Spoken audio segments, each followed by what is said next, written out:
अरे अरे, बहुत रात हो गई है। अब तक मुझे घर पहुंच जाना चाहिए था, मगर न जाने कैसे देर हो गई। खैर, अब घर जाना ही होगा जैसे तैसे। भेड़िया चला ही जा रहा था, मगर उसे मालूम नहीं था उसके पीछे भी कोई चल रहा है। झाड़ियों के लगातार आवाज से भेड़िया थोड़ा रुका और पीछे मुड़ा। कौन है? झाड़ियों में कोई है क्या? मेरी आवाज सुनाई दे रही है? कोई है? मगर कोई आवाज नहीं आई। वो फिर दोबारा चलने लगा, मगर वो परछाई उसके पीछे पीछे ही चल रही थी। भेड़िया फिर रुका और पीछे मुड़ा ही था कि उसे परछाई नहीं उस पर हमला कर दिया और भेड़िए की चीख जंगल में गूंज उठी। जंगल में कुछ जानवर कहानी सुनने के लिए एक लकड़बग्घे के पास आए हुए थे। वो जंगल का बुजुर्ग और बहुत ही समझदार जानवर था, जिसके कारण सब उसका खूब सम्मान करते थे। आज कोई बढ़िया कहानी सुनाओ बाबा जी, जिसे सुन के एकदम रोंगटे खड़े हो जाएं। कोई बवाल कहानी होनी चाहिए। ऐसी बात है तो एक कहानी सुनो। एक समय की बात है, जंगल में एक दानव की दहशत थी। वो दानव जंगल के जानवरों का खून पी जाता था। किसी को समझ नहीं आता कि वो कौन है। बस उसके निशान ही रहते थे जो जानवरों के गर्दन पर बन जाते थे। तभी एक भालू भागते हुए उनके बीच आ पहुंचा। अरे, सभी लोग चलो, नदी के किनारे एक भेड़िए की लाश मिली है। किसी ने उसके गर्दन पर दांत गाड़ के उसका खून पी लिया है, लेकिन उसके शरीर को कुछ नहीं किया है। सभी नदी किनारे पहुँचे। भेड़िया मृत पड़ा था, गर्दन पर दांत के निशान थे, शरीर काला पड़ चुका था। उस जगह शेर सिंह भी आ पहुंचा। ये किसका काम हो सकता है? भला भेड़िए को किसने मारा होगा? अगर मारा भी तो इसके शरीर को क्यों नहीं खाया? शेर सिंह, लगता है किसी शिकारी ने अंधेरे में भेड़िए पर हमला कर दिया होगा, और उसे जब पता चला कि ये भेड़िया है तो शायद उसने उसे खाया नहीं। तुम्हारी बात सही लगती है। हम बेवजह ही शक कर रहे हैं। ये सिर्फ एक घटना है, किसी को डरने की जरूरत नहीं है। सभी बेफिक्र रहिए। सभी जानवर ने शेर सिंह की बात मान ली और अगले दिन एक रात। काफी रात हो गई है, कोई जानवर नजर नहीं आ रहा है। मुझे जल्द घर की तरफ जाना होगा, नहीं तो गड़बड़ हो जाएगी। हाल ही में भेड़िए पर किसी ने हमला किया था। हिरन जल्दी जल्दी चलने लगा, मगर उसके पीछे वही परछाई चल रही थी। हिरन को इसका आभास हो गया था, वो और तेजी से चलने लगा। तभी अचानक सामने से किसी ने उस पर हमला कर दिया और उसकी गूंज जंगल में गूंज उठी। सबने वो आवाज सुनी और अगले दिन। ये क्या हो रहा है? जंगल में दो जानवरों का शिकार किया गया है, मगर दोनों जानवरों को खाया ही नहीं गया, सिर्फ दांत गड़ाए गए हैं। आखिर ये सब कौन कर रहा है? ये सामान्य नहीं है। जिस तरह भेड़िए को मारा गया है, उसी तरह इस हिरन को भी मारा गया है। सभी प्राणियों से निवेदन है कि रात में कोई घर के बाहर ना निकले, अकेले ना घूमे, और कोई अनजान मिले तो मुझे बताएं। शेर सिंह के कहने पर सभी जानवर रात में घर में रहने लगे। बहुत कम जानवर ही घर से बाहर निकलते, जिसके कारण कोई न कोई जानवर उस परछाई का शिकार हो रहा था, जिससे शेर सिंह बुरी तरह परेशान हो गया था। लोमड़ी, आज रात हम नजर रखेंगे। आखिर कौन जानवर है जो हमला कर रहा है? मुझे आज उसे देखना ही है। वो कौन है? आज रात तुम तैयार रहना। दोनों जंगल में एक झाड़ी में दुबके हुए थे। शेर डरा हुआ था, वहीं लोमड़ी सतर्क थी। राम राम राम। लोमड़ी, एक बार फिर सोच लो। यहाँ आने का कोई मतलब नहीं बनता। ये काम हम किसी और जानवर से करा लेंगे। अभी के लिए यहाँ से चलते हैं।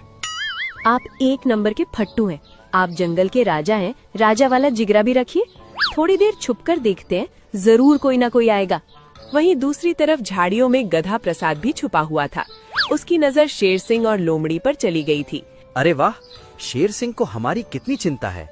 उस राक्षस को पकड़ने के लिए खुद आए हैं। तभी जंगल में एक गुर्राहट आई। तीनों सतर्क हो गए। उनके सामने से एक लकड़बग्घा गुजर रहा था। देखने में बहुत ही भयानक लग रहा था, मानो वो किसी का भी शिकार कर सकता है। तीनों उसका पीछा करने लगे, लेकिन तब तक लकड़बग्घे ने किसी का शिकार कर लिया था, जिससे वो और भयानक दिखाई दे रहा था। तभी उसने पीछे मुड़कर शेर की तरफ देखा। उसे देखकर दोनों बहुत डर गए। महाराज, भागिए भागिए! मगर शेर सिंह लकड़बग्घे को देखकर बेहोश हो गया था। लोमड़ी ने ये देखा तो उसने शेर सिंह को छोड़कर दौड़ लगा दी, मगर गधा रुका रहा। लकड़बग्घा उठा और आगे चलने लगा। पीछे पीछे गधा भी जाने लगा। एक जगह दोनों रुक गए और एक सियार लकड़बग्घे के पास आया और कुछ मांस के टुकड़े दिए और बात करने लगा। ये सियार से क्या बात कर रहा है? और ये लकड़बग्घा आखिर इस पर हमला क्यों नहीं कर रहा है? एक मिनट, इस सियार को मैंने कहीं तो देखा है। मैंने इसके बारे में कोई तो कुछ सुना था। तभी लकड़बग्घा और सियार वहाँ से चले जाते हैं और अगले दिन गधा कुछ सबूत जुटाने शेर सिंह के पास जाता है। क्या हुआ शेर सिंह, तुम्हारी तबीयत ठीक नहीं लग रही है? कुछ ऐसा वैसा नहीं तो देख लिया? अरे नहीं नहीं, मुझे बस थोड़ा बुखार हो गया है। तुम बताओ, यहाँ क्या करने आए हो? कुछ काम था क्या? कुछ खास नहीं, मुझे आपसे एक बात जाननी थी। क्या कभी इस जंगल में सियार रहता था? क्या कभी सियार और लकड़बग्घे की में दोस्ती की कहानी थी? हाँ, इस जंगल में करीब 10 साल पहले 2 दोस्त रहते थे। सियार और आज जो तुम्हें कहानी सुनाता है वो लकड़बग्घा में दोस्ती थी। दोनों जंगल को कहानी सुनाते थे, लेकिन सियार की कहानियां किसी को पसंद नहीं आती थी। अच्छा, फिर ऐसा क्या हुआ कि आज लकड़बग्घा अकेला रहता है? मुझे अच्छे से याद नहीं है, लेकिन इतना याद है कि उसने जंगल छोड़ दिया और जंगल छोड़ते हुए उसने कहा था कि जंगल में खूनी लकड़बग्घा आएगा जो किसी को नहीं छोड़ेगा।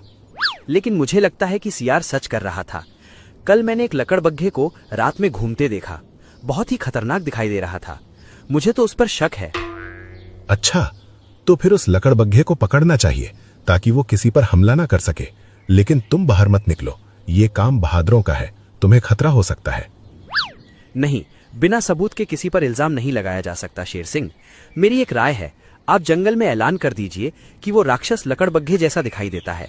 जो भी इस राक्षस को देखे तुरंत सूचना दी जाए ताकि बाकी जान बचाई जा सके। शेर सिंह ने ऐसा ही ऐलान करवा दिया, जिससे सभी जानवर बूढ़े लकड़बग्घे पर ही शक करने लगे, जिसकी वजह से अब उसके पास कोई कहानी सुनने नहीं जाता था।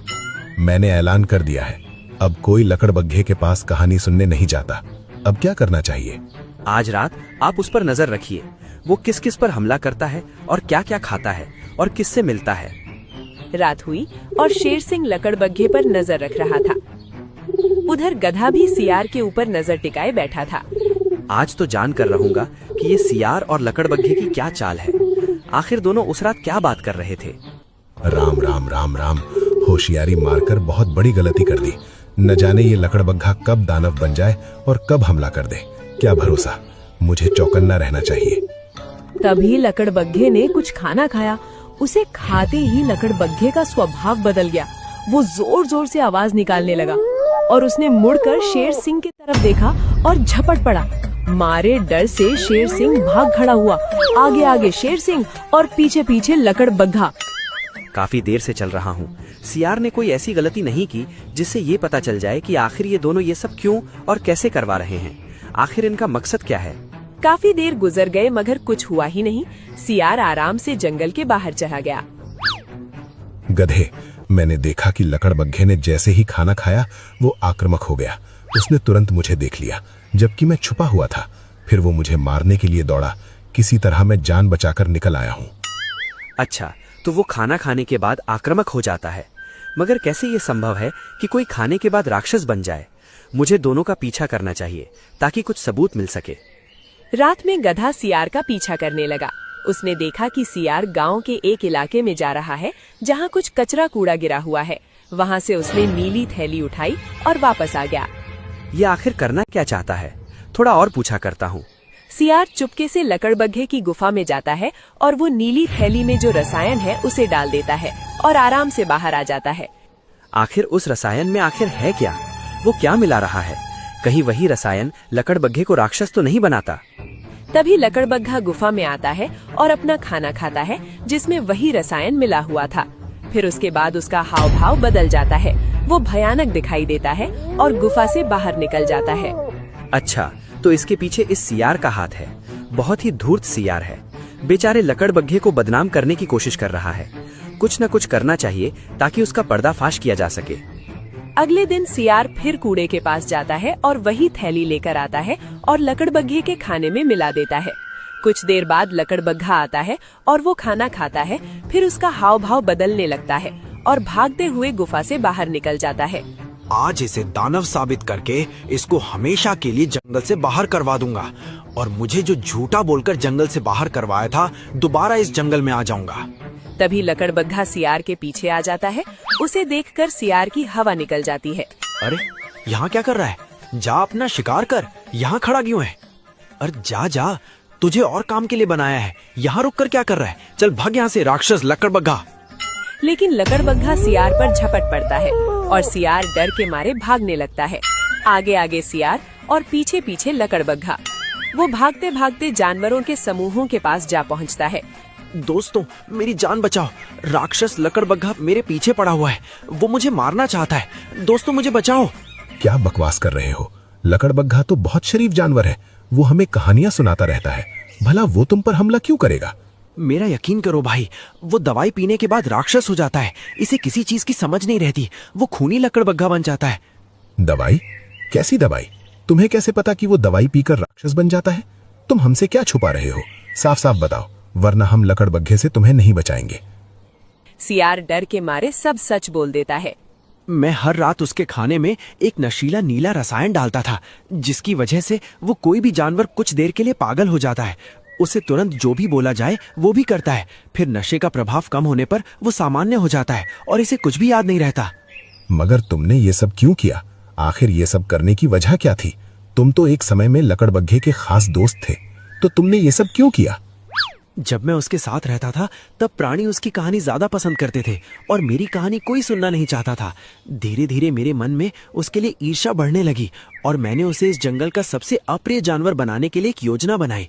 और फिर मुझे नीले रसायन के बारे में पता चला और जानबूझकर जंगल छोड़ दिया ताकि कोई मुझ पर शक न कर सके। दुष्ट, मेरी कहानी तुमसे ज्यादा अच्छी थी।